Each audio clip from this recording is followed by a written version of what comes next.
Hello there, ladies and gentlemen, this is Boisterous coming to you with some minigame madness out of the Scorched Haven. Down here in the bottom right hand corner we have AIDZ spawning in as the red Terran, and across the way from him we have his teammate Nemetor spawning in as the blue Zerg. Over here in the bottom left hand corner we have the team of Jayant, the purple Protoss, and Makarot, the light blue Protoss. And there we go. Alright, my screen was just screwing up a little bit there. So these guys are just having a discussion about their strategy. I do believe it was decided that it would be a mothership rush. So, yeah, time to see if they win. Will they rush or won't they rush kind of gamble. Because if they rush and you're mothership rushing, that never works out well. You will basically just get absolutely, like, your face will get slammed into the cement every time. It'll be absolutely disgusting. All players are going for fairly standard builds. We have actually the extractor trick after an overlord already popped out for Nemetor. Definitely an interesting choice of strategy, as it basically just wastes 6 minerals. So maybe he just doesn't like having his minerals at a neat 5.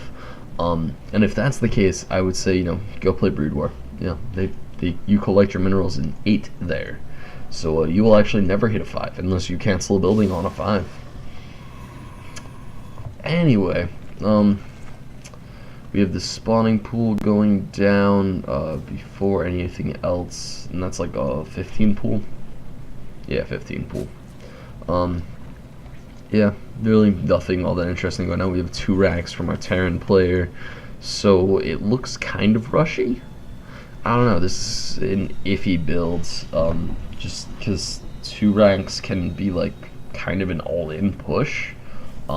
If you do it at the right time and like you put like reactors on both of them or something crazy like that. However, usually people go for like 4 or 6 racks pushes if they're going to go for anything all-in-y. So it might just be a fairly heavy pressure build. And we do have gas starting to be collected for our Terran player, and over on our Protoss side we have both players going for their cyber cores at basically the exact same time. I think Makarot's getting a bit late. I think he's getting a late gas, because this means he has to choose between a Stalker or Warp Gate as soon as the cyber core pops out. And usually you want to drop it like midway through your gateway production so that you can build either both of those or even both a Sentry and Research Warp Gate. Or at least that's just what I usually do whenever I'm playing Protoss. We have the Zealot interestingly placed, not at the wall. Okay, that would have been a really funny misclick if he didn't fix it and he just had a Zealot like down here on the bottom of the wall, just face palming up against it. We do have the SCV chasing off the probe scout, but they now know what race this guy is and they know his build for the most part. We actually have a Roachborn coming out from the Zerg player, so this might be fairly all-in play. 1 base Roach is not the most passive build. I think you really need to attack with something like that in order to get your worth out of it. And we actually have a Stargate going down for a player, for Jayant, so it would definitely appear that they are going to go for this mothership rush and they are committing to it. And it might not work out well, because if this Roach Marine push comes before the mothership's out, and then they like attack Jayant or even his teammate, I mean his teammate would still be screwed essentially. It will definitely, the next couple minutes are going to be very precarious for our purple and light blue Protosses over there. And yeah, I don't know why they should definitely be pushing out right now. This force, even though it's extremely small, can actually do a fairly heavy amount of damage, because it would hit like just this warp gate finished. So they might get like 1 warp in of Stalkers, and then yeah, that's it. And it looks like they're prepping to get that mothership out, with him calling for excess gas from Makarot, and Makarot just handing it over to him. So they're now good, and as soon as that fleet beacon warps in, the mothership is started, and it's getting chrono boosted out. Motherships have such an awesome building animation with like the blue light just shooting up from the Nexus.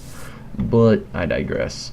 We have the Marine Roach Force still sitting at the front, not getting any bigger, not getting any smaller, just chilling. This isn't gonna end up well for them. I don't think they really needed to do something before this mothership started building, because even if they push out now, they're gonna get there like just as the mothership is finishing, I think. I mean, this is a fairly large map, so maybe that's a bit of an over exaggeration. Maybe they'll get there like before, just slightly, maybe like 20 seconds before the mothership pops out. That's not nearly enough time to kill 2 bases, or even kill enough units where the mothership will be vulnerable, because really that mothership will absolutely clean up, just because of the fact that it stealths everything, especially if they can manage to snipe or vortex the Overseer. Plus Vortex is just an amazing spell, because it can basically, like, if you cast it right, it will lock down half of your opponent's units. So like, if you can catch all of these roaches and leave just the Marines and Marauders from our Terran player, then the Zealots and the Stalkers will just absolutely clean up. And I wonder if they've gone for this. Yeah, I think they've gone for this before, and it's just never actually come out. Because they are really excited about getting a mothership out in a 2v2. I mean, I guess that it is a kind of iffy strategy just because you're rushing for it. However, yeah, I think they're fairly excited about getting a mothership out. And we do have, this is such a small, where is all of their money going? Oh, nuke, or cloaking, excuse me. Whew. I don't know why he has 3 tech labs on all of his factories. You don't need that many tech labs. You don't. It's not needed. It's unrequired. And we have absolutely no units, so this is essentially just a macro hatch that's also there to get research burrow. And this is bad. This would appear to be bad for our for these 2 guys, despite the fact that they have detection. Yeah, it's not good. Not good. We have the Marines trying to move in and snipe the mothership, but it's not gonna work. They're getting absolutely cleaned up. And with this entire force still essentially stealth, and really nothing that they can do about it, and the mothership has actually taken absolutely no hull damage so far. So it would appear that this is going to be a fairly easy just steamroll into the opponent's base for Makarot and his ally Jayant. And yeah, nice fancy mothership rush. I would have liked to see a mass recall until the back of the base, and then like the Stalkers attack the front while everything gets pulled back to deal with a mass Zealot warp-in. However, I don't know. Don't always get what you want. Oh well. Yeah, Jayant. This is. I don't know why they're still in this game. Don't worry, the 7 roach counterattack will win the game. Don't worry, guys. Ugh. Yeah, this is clean and done. I don't know why they're still here. It's not needed. I kind of want to see their chat at this point, you know, the chat between AIDZ and Nemetor, just to see which one of them is blamed for it, or if both of them are blamed for it, because that's the most fun to watch. When they're just like yelling at each other. It's extremely entertaining. And with these sentries warping in, and these 4 sentries will be able to permanently force field the ramp, it's over. It's not gonna happen.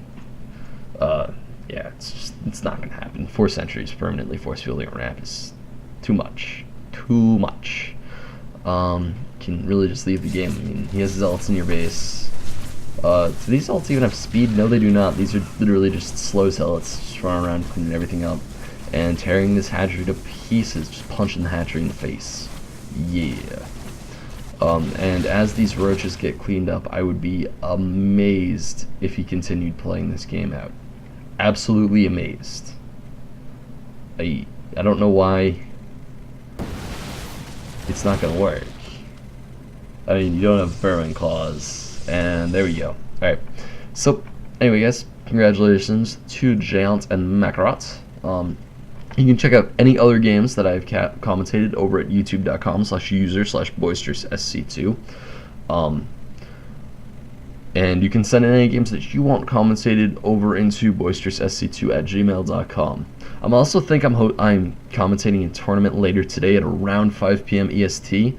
However, there will be more information up on the forums about that. And that today is January 14th, 2012. So if it's past January 14th, 2012, you missed the chance. I'm sorry. You don't get to watch me commentate a tournament live.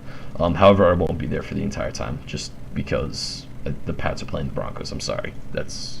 I need to watch Tebow get T-boned.